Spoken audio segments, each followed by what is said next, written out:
first TikTok was made in July last year. That's incredible. Well, actually, that's when I downloaded the app, really, and then posted my first one. And then I hit 1 million followers last October. No, October 27th last year. I hit 1 million. Oh, that's absolutely now when you started insane. TikTok, did you like get into it thinking like I want to do this professionally, like I want to make something out of this? Professional TikTok. No, but like I was just about to say like I think he means just entertainment. Yeah. Well, like as a profession. Mm-hmm.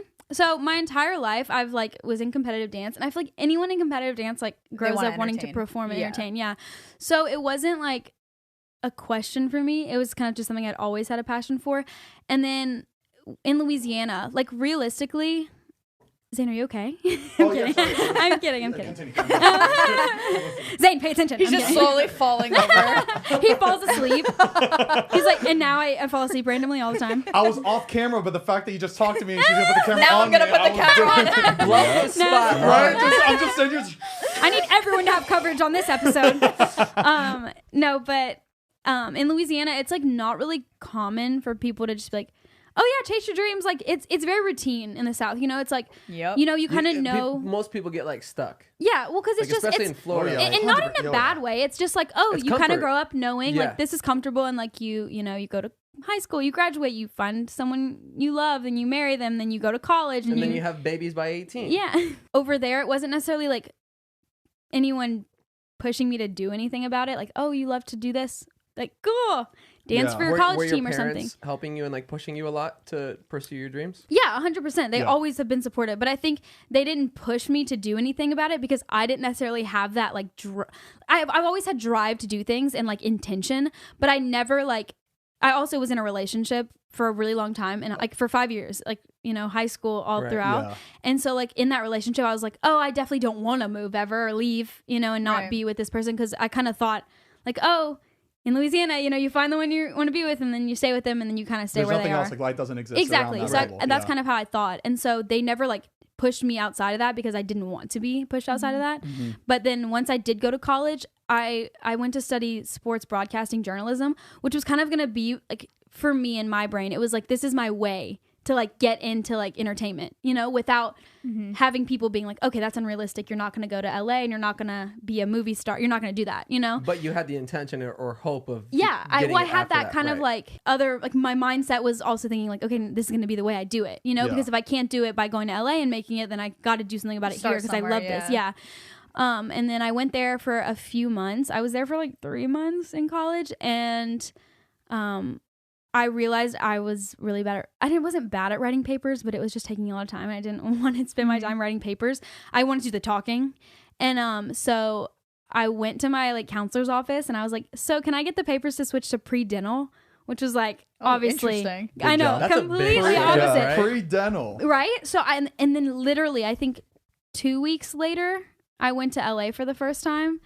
And then I was like, all right, I want to move there. And then in November, I was like, hey, mom and dad, I literally have to move. And I had just hit 1 million that following like few weeks. What did you go to LA for though that first time? Was it because of like TikTok? Or yeah, because Famous Birthdays had like messaged me and was like, let's do an interview. And I was like, oh my gosh, yeah, I'm like next door. There's no. I literally booked a trip. I'm down the block. I'm on my way to get you. Yeah. It's the only person that sent a happy birthday to Zane on Twitter.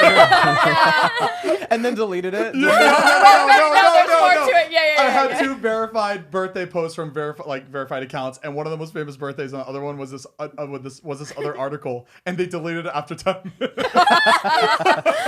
got no traction. They didn't get that retweet. They were like, pull it.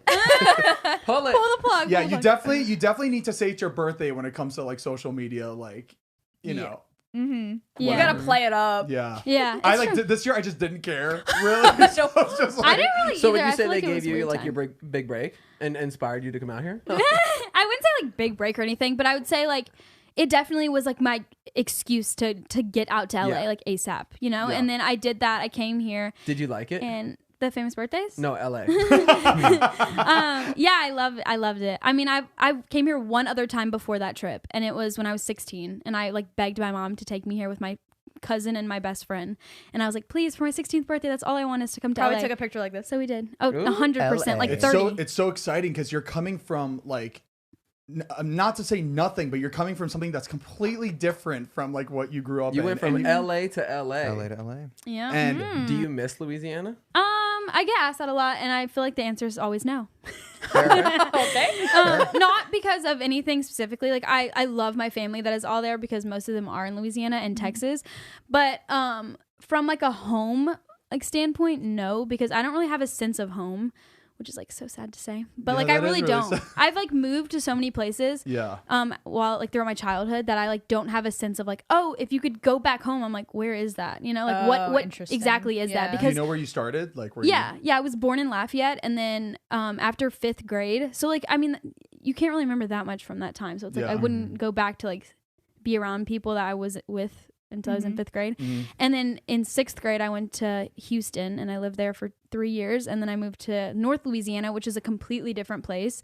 And then I lived there for high school. And then I moved to Baton Rouge for college. I just hit my face on the mic. That's crazy. A wanderer. Okay.